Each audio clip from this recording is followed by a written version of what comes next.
तो स्टूडेंट्स आज का हमारा जो टॉपिक है वो है स्टूडेंट्स गन्ना, जिसे स्टूडेंट्स हम लोग क्या कहते हैं, सुगर कैन के नाम से जानते हैं। बोले जी सर बिल्कुल ठीक है। पेपर में लगातार कई बार पूछे जाने वाले क्वेश्चनों में से एक क्वेश्चन है और ये एक आपके स्टूडेंट्स क्या है सर, कॉमर्शियल फसल है, ठीक है, जिसे बेचकर मुनाफा कमाया जाता है क्योंकि इससे गुड़ है, शक्कर है, कॉमर्शियल वाली चीजें ज्यादा बनती है। बोले यस सर बिल्कुल ठीक है। तो सबसे पहला ही क्वेश्चन स्टूडेंट्स इससे पेपर में पूछा जाता है वनस्पतिक नाम का। जी, वनस्पतिक नाम बताइए बच्चों, इसका वनस्पतिक नाम क्या होता है, बॉटनिकल नेम क्या होता है। बॉटनिकल नेम, गन्ने का वनस्पतिक नाम क्या है। What is the botanical name of sugar cane. तो गन्ने का जो वनस्पतिक नाम है स्टूडेंट्स वो है आप लोगों का सेकेरम ऑफिसिनेरम। क्या नाम है सर, हमने सभी ने पढ़ा हुआ है, बोले सेकेरम ऑफिसिनेरम। पढ़ा है क्या यही नाम आप लोगों ने। बोले जी बिल्कुल सुना हुआ है हमने। चलिए, सेकेरम ऑफिसिनेरम ये गन्ने का वनस्पतिक नाम है। बोले यस बिल्कुल क्लियर है। अब यदि स्टूडेंट्स आपसे पेपर में पूछ लिया जाए, ठीक है, इंडियन भारतीय भारतीय गन्ना का भारतीय गन्ना का वनस्पतिक नाम, क्योंकि ये वर्ल्ड लेवल का है, ये जो पहला वाला जो आपने लिखा हुआ है ये ऑल ओवर वर्ल्ड का है, पूरे विश्व के लिए यूज किया जाता है। भारतीय गन्ना का वनस्पतिक नाम क्या है। What is the Indian sugarcane botanical name या botanical name of Indian sugarcane. जी, क्या होता है। तो सर नाम में सेकरम शब्द जरूर जुड़ा रहेगा। नाम में क्या होगा, सेकरम शब्द जरूर जुड़ा रहेगा। यदि आपसे इंडियन पूछ लिया जाए तो, इंडियन सुगर कैन पूछ लिया जाए तो नाम में सेकरम एज इट इज बना रहेगा, सेकरम बना रहेगा बस, ठीक है। ऑफिसिनरम की जगह क्या हो जाएगा आपका सर, बर्बरी हो जाएगा।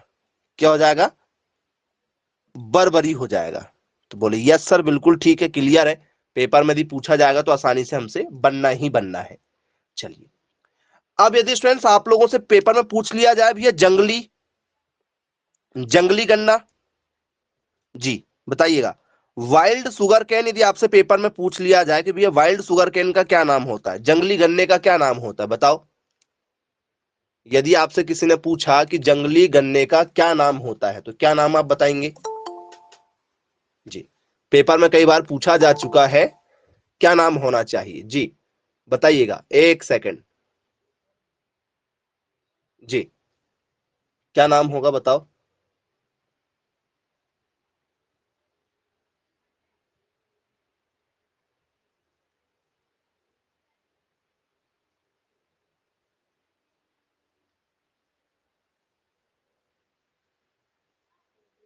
चलिए बताइएगा, जंगली गन्ने का वनस्पतिक नाम।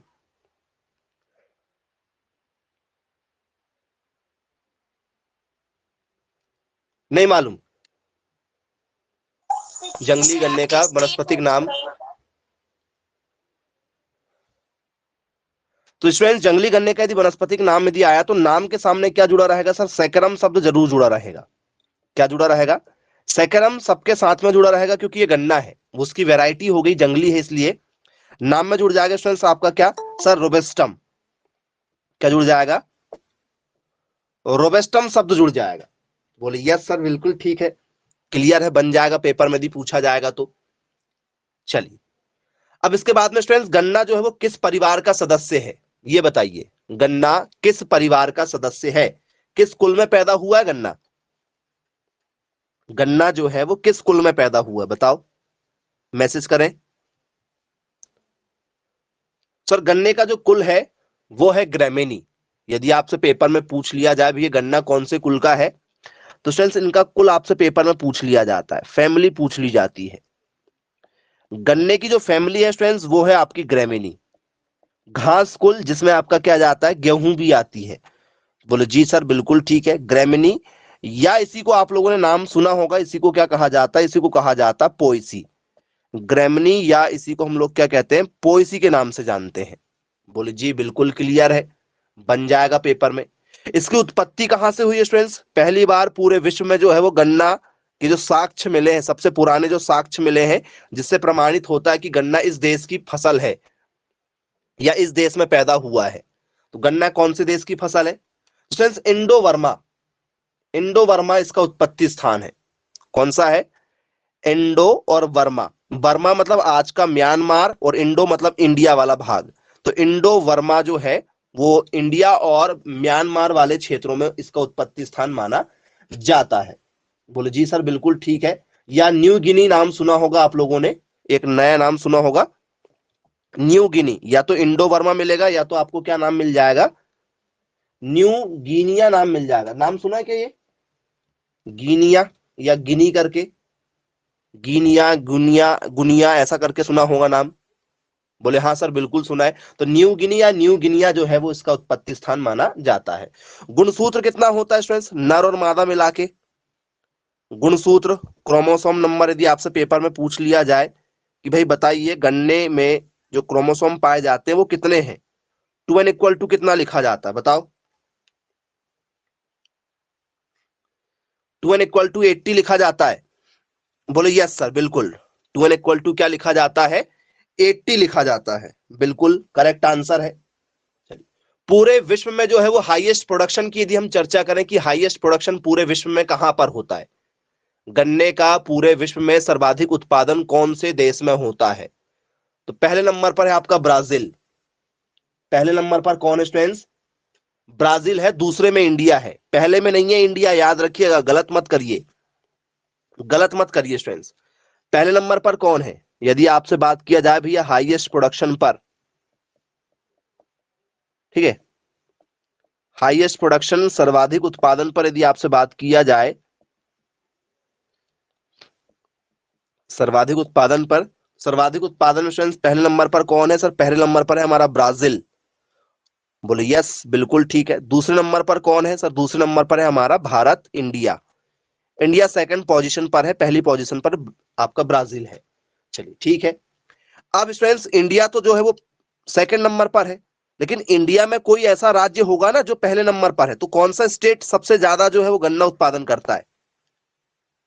जी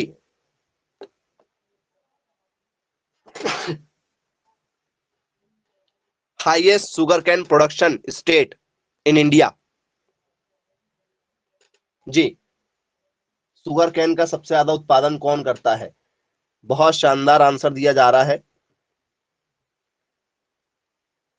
जी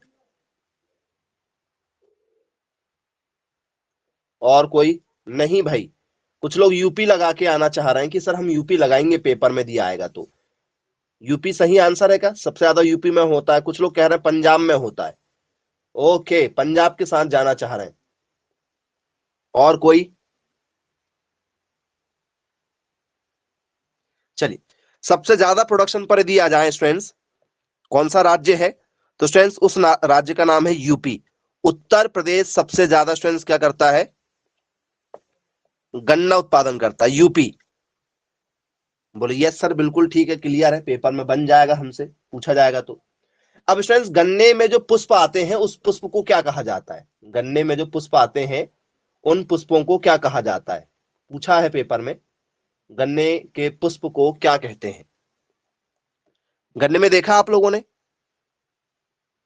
बोले हाँ बिल्कुल देखा है। तो फ्रेंड्स उसमें जो पुष्प आते हैं जिसे हम लोग क्या कहते हैं? इन्फ्लोरोसेंस के नाम से जानते हैं। उस इन्फ्लोरोसेंस को क्या कहा जाता है? इसके जो पुष्प क्रम होते हैं उसे क्या कहते हैं? जी क्या कहा जाता है इन्फ्लोरोसेंस को इसके? तो फ्रेंड्स इसका जो इन्फ्लोरोसेंस होता है उसे हम लोग कहते हैं या तो एरो, या तो क्या कहा जाता है इसको सर? एरो कहा जाता है। या तो स्टूडेंट्स इसे हम लोग क्या कहते हैं? पेनिकल के नाम से जानते हैं। क्या कहते हैं इसे हम लोग? पेनिकल कहते हैं। अब ये पेनिकल जो है इन्फ्लोरेसेंस में आपसे यदि कभी पूछ लिया जाए कि ये जो पेनिकल इन्फ्लोरेसेंस होता है ये कैसा होता है, चलो आपको दिखा देते हैं पेनिकल इन्फ्लोरेसेंस कैसा होता है। पेनिकल शब्द जो है वो कुछ लोग ऐसा भी लिखते हैं, एक्चुअल में पेनिकल आप चाहो तो कैसा लिख सकते हो? ऐसा भी लिख सकते हो, ये पेनिकल लिख सकते हैं। पेनिकल लिखने के तरीके अलग अलग हैं। चलो क्लियर है। अब स्ट्रक्चर कैसा होता है स्टूडेंट, तो आप लोगों ने जब भी पेनिकल देखा होगा, ठीक है, तो कुछ इस तरीके के आप लोगों ने स्ट्रक्चर जरूर देखे होंगे।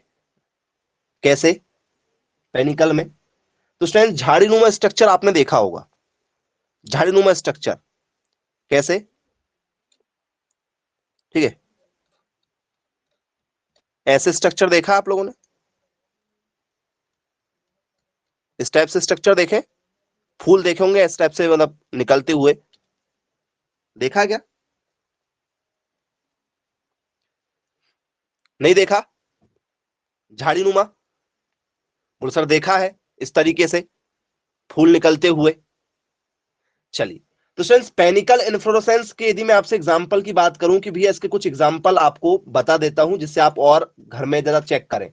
आम में मोर आते हुए देखा है, आम में जो फूल आते हैं उसे हम लोग मोर कहते हैं कि आम में मोर आए हैं, ठीक है। अब आपके सब जो सच के मोर नहीं आते हैं उसे हम लोग क्या कहते हैं, फूल कहते हैं, इन्फ्लोरेसेंस कहते हैं। तो आम में जो मोर आते हैं क्या वो भी इसी तरीके से आते हैं? आम में जो मोर निकल कर आते हैं वो क्या इसी तरीके से निकल कर आते हैं, जरा बताइएगा, इसी पैटर्न में होते हैं क्या? बोले हाँ जी सर बिल्कुल होते हैं इसी पैटर्न में। चलिए आम में होते हैं। नीम देखा है, नीम, नीम, बोले हाँ सर देखा है। गुलमोहर देखा है, गुलमोहर, बोले जी सर बिल्कुल गुलमोहर भी देखा हुआ है। ये सब इसी के एग्जाम्पल हैं बच्चों, किसके, पेनिकल के एग्जाम्पल हैं। बोले यस सर बिल्कुल ठीक है, बन जाएगा पेपर में यदि पूछा जाएगा तो। चलिए अब आगे की ओर यदि हम चर्चा करें इसमें, ठीक है, तो इसे हम लोग एरो या इन्फ्लोरोसेंस में पेनिकल नाम लिख देंगे। अगला क्वेश्चन जो स्टूडेंट्स आपका, गन्ना जो है वो C4 प्लांट है? बोले हाँ बिल्कुल है। C4 पौधे ऐसे पौधे को कहा जाता है जिनकी हाइट इंसानों की हाइट से ऊपर मिल जाए देखने के लिए, और इन ऐसे पौधे जिनकी हाइट जो है वो इंसानों की हाइट से छोटी हो, जैसे चना है आपका, क्या हो गया, सोयाबीन हो गया, गेहूं हो गया, इनकी हाइट छोटी होती है तो उसे C3 कहा जाता है। जैसे आम हो गया आपका, जामुन हो गया, इमली हो गया, इनकी हाइट इंसानों की हाइट से काफी ऊंची होती है, उन्हें हम लोग C4 कहते हैं। तो गन्ना की हाइट जो इंसानों से बड़ी ही होती है, इसलिए इसको C4 कहा जाता है। गन्ने के जो स्टेम है, जो तना है, उसमें कितना परसेंट पानी पाया जाता है? गन्ने में कितना परसेंट पानी पाया जाता है, जो रस पाया जाता है ना गन्ने के अंदर, बोले ये सर उसमें वाटर का परसेंटेज कितना होता है? How many water percentage in sugar cane stem, बताइए, गन्ने के तने में कितना परसेंट पानी पाया जाता है? How many percentage water present in sugar cane stem? चलिए, गन्ने के रस आपने पिया जरूर होगा कभी ना कभी। 78% इसमें वाटर पाया जाता है। 78% के आसपास में इसमें क्या पाया जाता है? वाटर के कंटेंट पाए जाते हैं। बोले जी सर बिल्कुल ठीक है। क्या इसमें मीठापन पाया जाता है? बोले यस सर। तो गन्ना का मीठापन किस तत्व के कारण से होता है? उसका नाम है स्टूडेंट सुक्रोज। सुक्रोज जो है वो गन्ने में मीठापन का कारण होता है। गन्ने में मीठापन का कारण कौन होता है? सर सुक्रोज जो है वो गन्ने में मीठापन का कारण होता है। बोले यस सर बिल्कुल ठीक है। सुक्रोज का फॉर्मूला क्या होता है? C12H22O11 होता है। ये सुक्रोज का फॉर्मूला है। किसका फॉर्मूला है सर? सुक्रोज का। कितना परसेंट सुक्रोज पाया जाता है बच्चों? या गुड़, गुड़ भी बनता है ना गन्ने से, गुड़ है, शक्कर है, तो उसमें जो मीठापन है वो कितना पाया जाता है गन्ने में? तो स्टूडेंट्स वो पाया जाता है लगभग लगभग आपका 10% के आसपास में। कितना परसेंट? 10% के आसपास में पाया जाता है। बाकी चीजें जो है वो फिर कम कम मात्रा में पाई जाती है। बोले यस सर बिल्कुल ठीक है। क्लियर है क्या ये 10% कि ज्यादा होना चाहिए? ज्यादा भी हो सकता है क्या? कितना हो सकता है 10 से, बताओ? सर ये 10 भी हो सकता है, क्योंकि पेपर में एक ऑप्शन 10 दिया था, घबराइएगा नहीं। ये 10 से लेकर 20 के बीच में कुछ भी हो सकता है। इसलिए आपने देखा होगा कभी आप किसी दूसरे के खेत में गन्ने खाने जाए तो कुछ गन्ना मीठा लगता है, कुछ गन्ना उतना मीठा नहीं लगता है। अलग अलग वेराइटियां भी आती है गन्ने की, तो मीठापन अलग अलग होता है। बोले हाँ सर बिल्कुल ये बात तो ठीक है। तो 10 to 20 होता है। घबरा जाते हैं बच्चे, अरे 10 होगा कि 20, इनके बीच में कोई भी नंबर हो सकता है। चलिए क्लियर है। अब स्टूडेंट्स इसके बाद में आपसे पेपर में पूछा जाता है, ठीक है, एक और क्वेश्चन जिसको हम लेकर चलते हैं यहां पर, कि बताइए भाई, ठीक है, गन्ना जो है स्टूडेंट्स, ठीक है, ये स्वपरागित है कि परपरागित है? ये क्रॉस पॉलिनेशन है या स्टूडेंट्स ये आप लोगों का सेल्फ पॉलिनेशन है? सेल्फ पॉलिनेटेड, क्रॉस पॉलिनेशन है बच्चों। ये क्या है? Cross pollination. क्रॉस पॉलिनेशन मतलब गन्ने में केवल क्या होता है? पर परागन होता है। पर परागन मतलब इसमें नर और मादा कोई एक ही होता है। ठीक है, एक होता है हमारा सेल्फ पॉलिनेशन। सेल्फ पॉलिनेशन का मतलब होता है कि भैया स्वपरागन। स्वपरागन का मतलब क्या होता है कि इसमें नर और मादा दोनों पुष्प पाए जाते हैं। मेल मतलब नर पुष्प भी पाया जाएगा और फीमेल मादा पुष्प भी पाया जाएगा। जब ये आपस में दोनों एक ही पुष्प में पाए जाते हैं, ठीक है, तो नए बच्चे मतलब नए पुष्प पैदा करते हैं और नए बीजों को पैदा करते हैं। लेकिन जो पर परागन होता है उसमें कोई एक ही होगा, या तो मादा होगा, बोले यस सर मादा होगा, मतलब सिर्फ फीमेल फ्लावर पाया जाता, मेल फ्लावर नहीं पाया जाता। तो मेल फ्लावर कहां से आएगा सर? मेल फ्लावर आ जाता फिर हमारा बी से, मधुमक्खियां जो होती हैं, ठीक है, तो मधुमक्खियों से, या तो हवा के माध्यम से, या तो पानी के माध्यम से, या तो फिर किसी भी इंसेक्ट के माध्यम से। किसी भी इंसेक्ट के माध्यम से मतलब कीट पतंगे, क्या होता है कि यहाँ के नर वाले पुष्प में जहां भी नर पुष्प होगा वहां बैठेंगे, और जब फिर वो मादा पुष्प के ऊपर आकर बैठेंगे तो वो क्या हो जाता है? ठीक है, पोलन ग्रैंड छोड़ देता है, तो वो कुल मिला के गर्भ धारण कर लेगा और नए क्या करेगा? फूल और बीज बना देगा। बोले यस सर बिल्कुल ठीक है, क्लियर है, बन जाएगा पेपर में भी पूछा जाएगा तो। अब स्टूडेंट्स, सुगर कैन को और किस किस नामों से जाना जाता है? गन्ने के अन्य नाम क्या क्या है? गन्ने को और क्या क्या कहा जाता है? तो बच्चों, गन्ने को कैश क्रॉप भी कहा जाता है, कह सकते हैं। ठीक है, कैश क्रॉप भी कह सकते हैं। इससे पहले मैंने आपको बताया था कि ठीक है, प्रॉपर कैश क्रॉप नहीं कहते लेकिन कह सकते हैं चाहे तो। ठीक है, क्योंकि ये मुनाफा कमाती है, हालांकि ये कॉमर्शियल कही जाती। यदि आपको कैश और कॉमर्शियल दोनों मिल जाए तो फिर आपको सिर्फ कॉमर्शियल लगाना पड़ेगा, कैश आप नहीं लगा सकते। बोले जी सर बिल्कुल ठीक है, क्लियर है। तो गन्ना कैसी फसल है हमारी, बताओ सर? गन्ना हमारी है कॉमर्शियल फसल। कैसी है सर? कॉमर्शियल फसल इसे माना जाता है। तो बोले जी सर बिल्कुल ठीक है, एक और नाम लिख लेते हैं इसमें। ठीक है, इसमें नाम लिखेंगे हम लोग कॉमर्शियल क्रॉप, व्यावसायिक फसलें। इसे नकदी फसलें भी कह सकते हो चाहो तो, लेकिन नकदी के साथ साथ में ज्यादातर क्या कहा जाता है इसको? इसको कहा जाता है व्यावसायिक फसलें। व्यावसायिक फसलें कहते हैं। बोले जी बिल्कुल क्लियर है, पेपर में भी पूछा जाएगा तो बन जाएगा। और क्या कह सकते हैं इसको? ऐसी कौन सी फसल है जो सर्वाधिक वाटर को क्या करती है? कंज्यूम करती है। सबसे ज्यादा पानी लेने वाली फसल कौन सी है? बताओ जी, बताओ सर। हाईएस्ट वाटर फीडिंग करती है। यदि आपसे पेपर में भी पूछ लिया जाए तो क्या लिखोगे? ठीक है, highest water, highest water consuming crop, सबसे ज्यादा पानी लेने वाली फसल है। ठीक है, पानी खपत वाली फसल है ये, पानी खपत वाली फसल सबसे ज्यादा में से रखा गया, पानी की सबसे ज्यादा खपत करती है। बोले यस बिल्कुल ठीक है। क्या स्टूडेंट्स ये एक वर्षीय है या द्विवर्षीय है, बताओ? या बहुवर्षीय है? क्या ये एक वर्षीय है, एनुअल है, बायनुअल है या पेरनुअल है? एनुअल मतलब क्या होता है सर? एक वर्षीय, जिसे एक वर्ष में काट के घर लेकर आ जाया जाए और पूरा खेत खाली पड़ा रहे। एनुअल है, बायनुअल है या पेरनुअल है? 2 वर्ष तक रहती है खेत में। चलो वेरी गुड। गन्ने के आपने खेतों में क्या लगा दिए? ठीक है, टुकड़े लगा दिए जिसमें क्या होती है? आंख होती है, नोड बने होते हैं।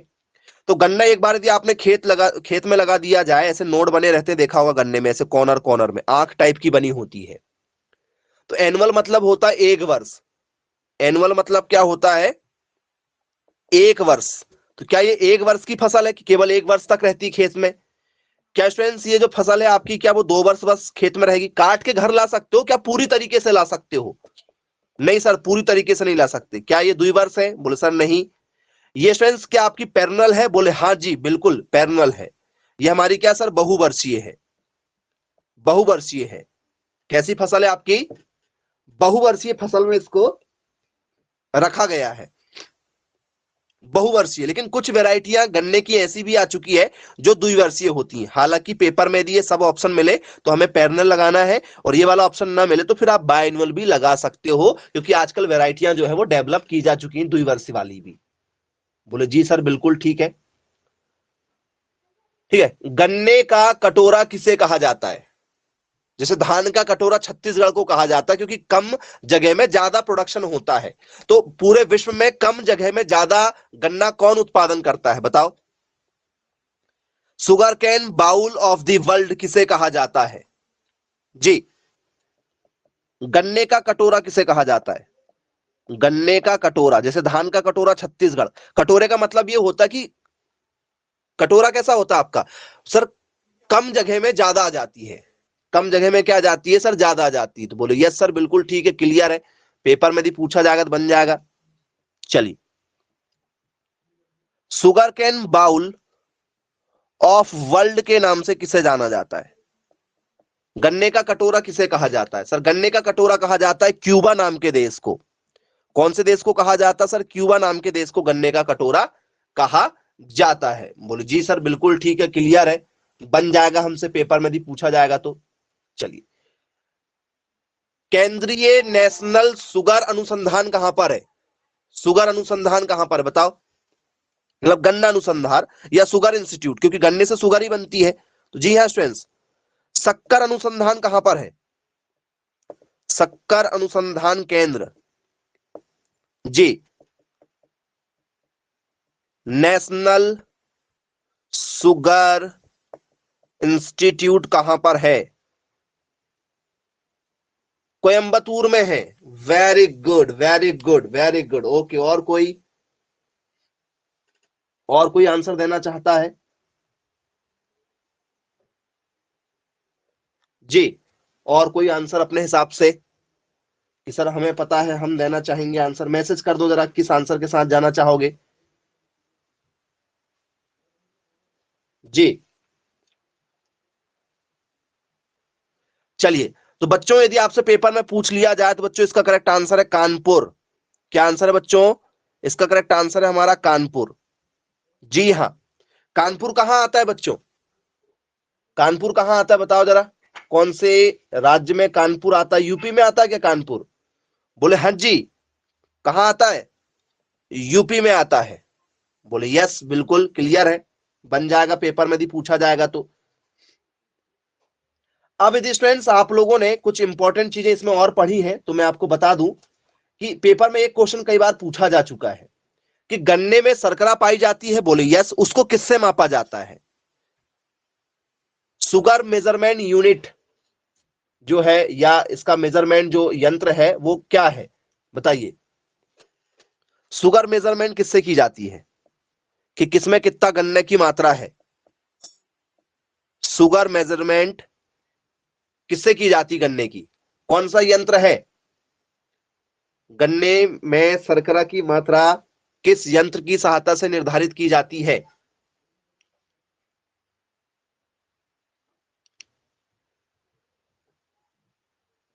जी, बताओ क्या होगा? नहीं मालूम? चलिए कोई बात नहीं स्टूडेंट्स। तो शर्करा की जो मात्रा है उसको किससे मापा जाता है? तो बच्चों उसको मापा जाता है हमारा रिफैक्टोमीटर से। किससे मापा जाता है? रिफैक्टोमीटर से मापा जाता है। तो बोले जी सर बिल्कुल ठीक है, ये क्वेश्चन आ चुका है पेपर में, गलती यहीं पर हो जाती है।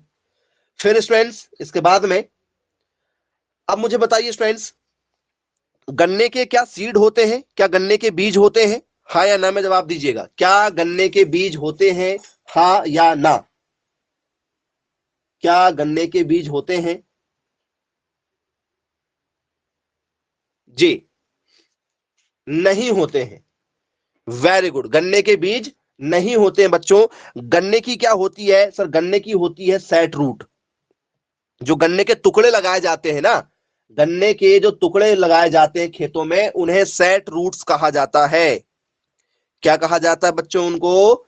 सेट रूट्स के नाम से कहा जाता है, जिनमें आंख होती है। आपने नाम सुना होगा कि भैया गन्ने जो है वो आंखों से लगते हैं, तो कौन सी आंख लगाते हैं? एक आंख वाले गन्ने लगाते हैं, या दो आंख वाले गन्ने लगाते हैं, या तीन आंख वाले गन्ने लगाते हैं, या चार आंख वाले गन्ने लगाते हैं? गन्ना आपने देखा होगा तो उसमें हर एक जगह पोर होता है। पोर देखा है? पोर सुना है? बोले हाँ सर, गन्ना इतना बड़ा होता है, एक गांठ बनी होती है, फिर गन्ना यहाँ होता है सर, दूसरी गांठ बनी होती है, गन्ना यहाँ होता है, तीसरी गांठ बनी होती है, ऐसे गन्ना होता है। देखा है गन्ने? बोले हाँ सर, गन्ना इस टाइप का होता है, गन्ना इस टाइप का होता है। तो स्टूडेंट्स इसे कहा जाता है पोर, इसे कहा जाता है पोर। तो गन्ने के स्टूडेंट्स दो टुकड़े लगते हैं, मैक्सिमम दो या तीन टुकड़े लगाए जाते हैं। कितने टुकड़े लगाए जाते हैं? दो या तीन टुकड़े लगाए जाते हैं, जिन्हें हम लोग सेट्स कहते हैं। क्या कहते हैं? सेट्स के नाम से जाना जाता है, या उन्हें तीन आंख दो आंख के नाम से जाना जाता है। चलिए, बन जाएगा हमसे पेपर में भी पूछा जाएगा तो। चलिए, इसके बाद में स्टूडेंट्स आपने नाम सुना होगा, इसमें एक और क्वेश्चन कई बार बनता है। गन्ने लगाने के लिए स्टूडेंट्स हम लोग क्या करते हैं? एक ट्रेंच मेथड का यूज करते हैं। शायद नाम जरूर सुना होगा आप लोगों ने, ट्रेंच मेथड। बोले यस सर, खाई विधि जिसे कहा जाता है, गन्ने लगाने की खाई विधि। कौन सी मेथड?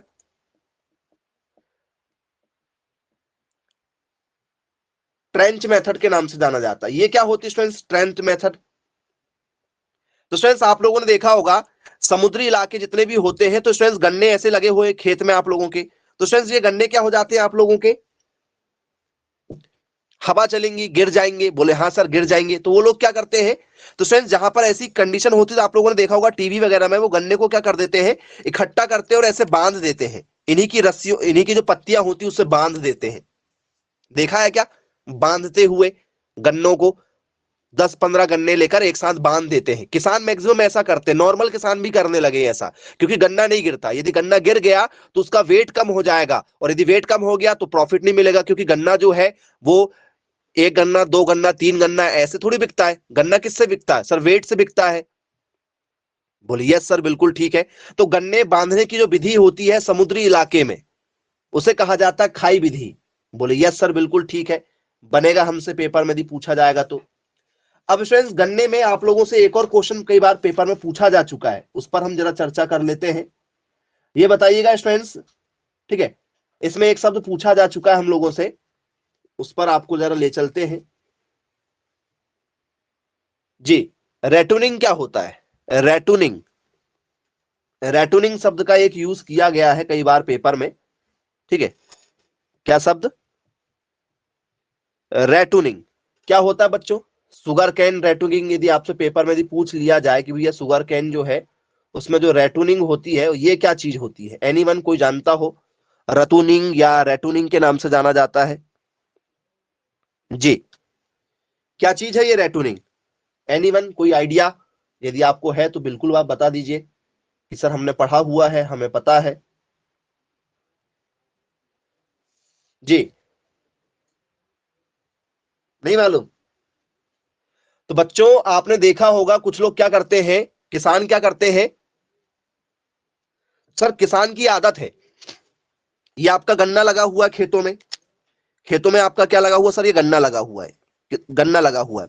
तो किसान स्वयं जड़ से नहीं उखाड़ता गन्ना। किसान क्या करता है गन्ना को? सर गन्ना को सर किसान कटवाता है, किसान कटवाता है गन्ने को, ये कटवा दिया गन्ने को, ये जमीन में कुछ क्या हो जाता है सर, कुछ हिस्सा जो है वो बचा रहता है, जमीन में कुछ हिस्सा जो है वो सर बचा रहता है, जिसे हम लोग क्या बोलते हैं? खूट बोलते हैं कि भैया ये खूट बची हुई है, खूट वाला गन्ना बचा हुआ है। तो स्टूडेंट्स किसान क्या करता है, इसमें स्प्रिंकलर लगा देता है और पानी की सिंचाई कर देता है, और फिर से यहां गन्ना हो जाता है, और नया वाला गन्ना जो निकला था उसको बेच देता है। फिर से गन्ना नहीं लगाता, वो ऑटोमेटिक उग जाता है। तो ये जो विधि है जिसे हम लोग क्या कहते हैं, वो सर गन्ने की कटाई के बाद में जो अवशेष बच जाता है, उससे जो अंकुरन होता है और उससे जो फसल होती है, उसे कहा जाता है रतूनिंग। उसे क्या कहा जाता है सर? रतूनिंग के नाम से जाना जाता है। बोले yes sir, a planting system that is generally adopted by each, ठीक है, ऐसा आप लिख सकते हो इसमें। बोले यस सर, बिल्कुल ठीक है, क्लियर है, बन जाएगा पेपर में। मतलब किससे उगता है सर? ये सूट से उगता है, तो क्या लिख सकते हैं? Ah shoot, shoot from the root, from the root of a plant, of a plant. बोले यस सर, ठीक है। अपशेष है ना, गन्ने की कटाई के बाद लिख सकते हो आप, चाहे लिखना है तो। गन्ने के या गन्ने की कटाई के बाद, गन्ने की कटाई के बाद अपशेष से, अपशेष से निकले अंकुरन, अपशेष से निकले, ठीक है, निकले अंकुरन को रेटूनिंग कहते हैं, रेटूनिंग कहते हैं। ये पेपर में सारे क्वेश्चन अभी तक के पूछे जा चुके हैं, लगातार कई बार पेपर में क्वेश्चन आपसे पूछे जा चुके हैं। बोले यस, बिल्कुल क्लियर है, बन जाएगा। अब स्टूडेंट्स प्रॉपिंग क्या चीज होती है, ये तो रतूनिंग हो गया। रतूनिंग के बाद में आपसे एक और क्वेश्चन पूछ लिया जाता है, भैया प्रॉपिंग क्या होता है, बताओ। प्रॉपिंग, प्रॉपिंग क्या चीज है, गन्ने में प्रॉपिंग की जाती है। प्रॉपिंग का मतलब क्या होता है स्टूडेंट्स, आपने देखा होगा जब भी गन्ना का खेत है या आपके किसका खेत हो गया, कोई भी फसल का खेत आप ले लो, जैसे मान के चलो पपीते का हो गया, या फिर आप लोगों के क्या हो गया, ठीक है, केले का खेत हो गया। तो स्टूडेंट्स पत्तियां जो हो जाती है वो जैसे जैसे पौधा बड़ा होता है, नीचे नीचे की पत्तियां सूखने लगती, सूखती क्या, बोले हाँ सर सूखती है। तो उन सूखी पत्तियों को हटाना, उन सूखी पत्तियों को हटाना, पौधे से सूखी पत्तियों को हटाना, या स्टूडेंट्स उनको ढक देना, उनको क्या कर देना, जमीन में ढक देना, क्या कहा जाता है स्टूडेंट्स, उसको कहा जाता है हमारा पॉपिंग। ठीक है, प्रॉपिंग लिखा जाता है या पॉपिंग लिखा जाता है, डबल ओ भी लिखते हैं कुछ लोग, ऐसा भी लिखते हैं पॉपिंग। बोले यस सर बिल्कुल ठीक है, क्लियर है, बन जाएगा हमसे। चलिए तो क्या लिख सकते हैं, क्या लिखेंगे इसमें डेफिनेशन में, the operation of trying, of trying the leaves together, together using the bottom dry and green leaves। कई बार ऐसा भी करते हैं ना आप लोग, पेड़ों को बांधने के लिए वो, ठीक है, ये सूखी वाली भी ले लेते हो कई बार, घा इसकी पत्तियां, सूखी पत्तियों से बांध देते हो कई बार। बोले यस सर बिल्कुल ठीक है। तो क्या लिखेंगे इसमें हम लोग, पौधे के तने को सूखी पत्तियों से ढक देना, पौधे के तने को क्या करना, सूखी पत्तियों से ढक देना, सूखी पत्तियों से ढकना। बोले जी सर बिल्कुल ठीक है, क्लियर है, बन जाएगा हमसे। तो स्टूडेंट्स ये पूरा का पूरा जो टॉपिक था आपका शुगर कैन का, जितने भी इंपॉर्टेंट क्वेश्चन इससे बनने वाले थे वो सारे क्वेश्चन हमने इस टॉपिक में कवर करा दिए। चलिए तो ठीक है स्टूडेंट्स, आज की क्लास को यहीं समाप्त करते हैं। Bye bye, take care.